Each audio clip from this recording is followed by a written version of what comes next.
What is the maximum tenure for a resident mortgage? It is up to 25 years. It depends on your age, your income. Usually, there is a maturity age with the banks. So, let's say for a salaried individual, their maturity age is 65. Okay. For a self-employed individual, that maturity is up to 70 years.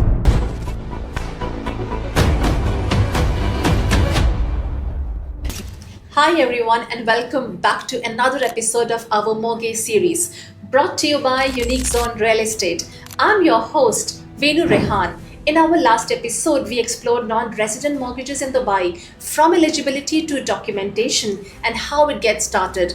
If you missed that, don't worry. The link is in the description. But today, we are shifting gears and talking about something even more relevant to most of our viewers, resident mortgages. So if you are living and working in the UAE and planning to buy a home, this one is tailored just for you. And back with us is Abbas from Specialist Mortgage Broker, a trusted name in helping residents and expats secure the best mortgages deals across the UAE. Abbas, welcome again. Thank you so much, Ms. Pinu, and it's always a pleasure being here. And I'm glad we are touching this topic because there's a lot of anxiety with new-time buyers, and you realize that it's a very doable process once you understand the whole process of it. Perfect. Let's get straight to it. For all our resident buyers, here's a complete breakdown of everything you need to know about mortgages as a UAE resident. What is a resident mortgage and how it is different from non-resident mortgage? So, basically, a resident mortgage is for an individual who's staying and working in the UAE with a valid Emirates ID, with a valid visa. The difference between a non-resident mortgage is that a resident mortgage has better interest rates, they get higher loan to value for property, and they get higher loan tenure up to 25 years. Okay. Who qualifies as a resident for mortgage? Well, it's very simple. For a resident who has a valid residence ID, a valid Emirates ID, you're self-employed or a salaried individual, and you need to have a local UAE bank account, and you're good to go. Is UAE residency visa mandatory for resident mortgage? Yes, absolutely. That is that one requirement that differentiates you between a resident and a non-resident. Okay. Without a valid UAE visa, you will have to apply under a non-resident mortgage. What are the main advantages of being a resident buyer? Well, quite a few. First, you get a higher loan to value. That means you get more loan, your down payments are less. You get better interest rates. You get a longer loan tenure, and you have more bank options. Abbas, what documents are needed to start the mortgage process? Pretty simple. First of all, the banks don't require any original documents when you apply. You need to have a copy of your passport, Emirates ID, visa, your 6 months bank statements, a salary certificate, pay slips, and in certain conditions, a labor contract. So a person will just give you a call. Yes. And you will tell them to send them everything by email. They don't have to come and visit bank personally. No, absolutely not. The banks are pretty lenient. Okay. As we know, the processes in Dubai, they've made it very streamlined. So a person at the time to apply for a pre-approval does not need to get any physical signatures or even submit any documents and originals to the bank. All right. And what would be the additional documentation required for self-employed individuals? For self-employed, obviously they wouldn't require a salary certificate because the name itself is they are self-employed. But additionally, they would require around 6 months to 12 months of their business bank statements, Okay. a complete set of their company documents, which are trade licenses, their MOAs, and if your loan value is above 5 million, then certain banks do require audit reports as well. And additionally, there are banks which require your VAT certificate, your VAT returns. So self-employed, yes, you need a bit more of documents. And it takes good time as well. Yes, again, it depends all on the health of the business. If you have a very good profile and your audits are very clear to the bank, then it's a very hassle-free process. What is the minimum salary required to qualify for a mortgage? Around all the banks, you need a minimum salary of 15,000 dirhams. There are few Islamic banks which also consider applicants as salary low as 10,000 dirhams. What role does the credit score play in the approval? Credit score, your credit report is absolutely imperative for your mortgage application. Even before the bank sees your salary, your bank statements, banks are going to take out your credit report from the Al Ittihad Credit Bureau. All right. If you don't have healthy credits, the bank is not going to proceed with anything else. Usually a score of anything from 650 to above is considered a good score. If anybody has existing loans and credit cards, how would that affect their mortgage?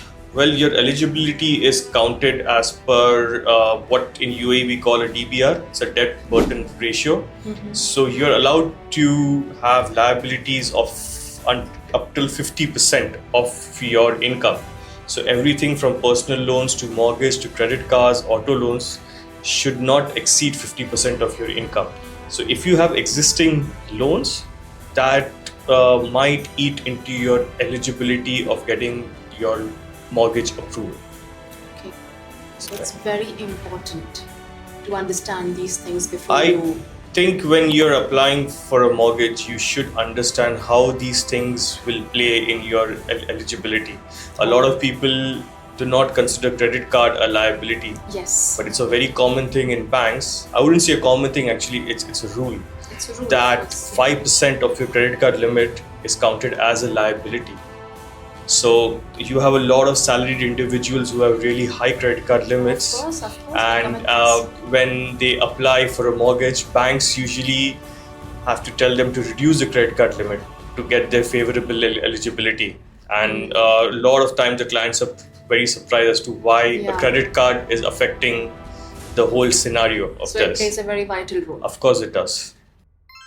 Are joint mortgages allowed? Absolutely, yes. You can apply a mortgage together with your spouse. All right. Or your first blood relatives. That can be your parents or your siblings. What is the maximum tenure for a resident mortgage? It is up to 25 years. Okay. It depends on your age, your income.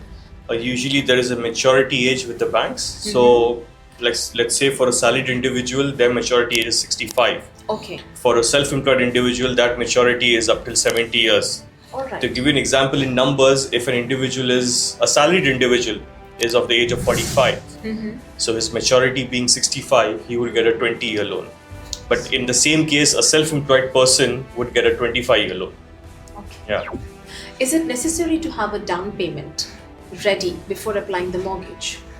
Yeah, it is actually imperative that you well plan your finances before you apply for a pre-approval, because as we discussed, banks give you 80%, so you need to have that 20% in your hand. And even if the properties are above 5 million, then the bank reduces your LTV, so you're getting 70%. So 30% is again, which is what you should be having in your hand. Yes.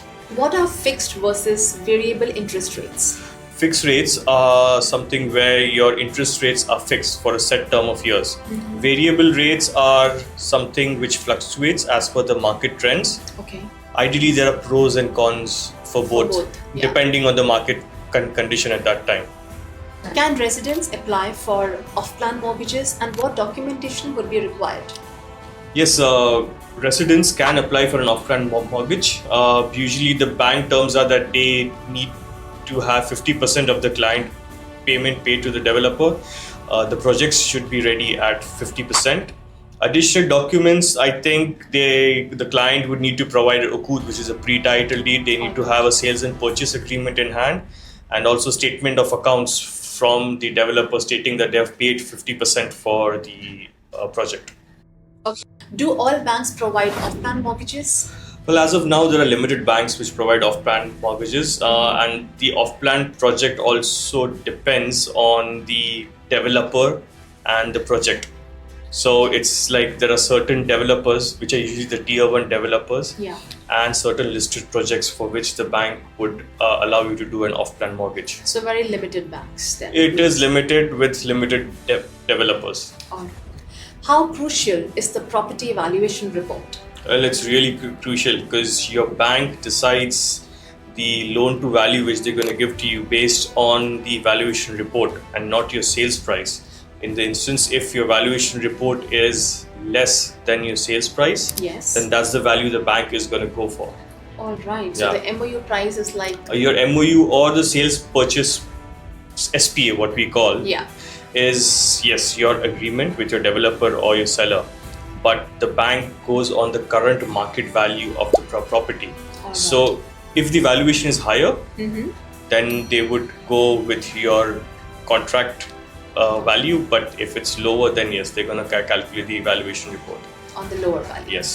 All right. How long does mortgage pre-approval takes? Usually it takes around 3 to 4 days Okay. for a salaried individual. Mhm. For a self-employed individual, because there are a lot of factors to consider Yes. in, it would take a minimum of 2 weeks for the Okay. approval to come in.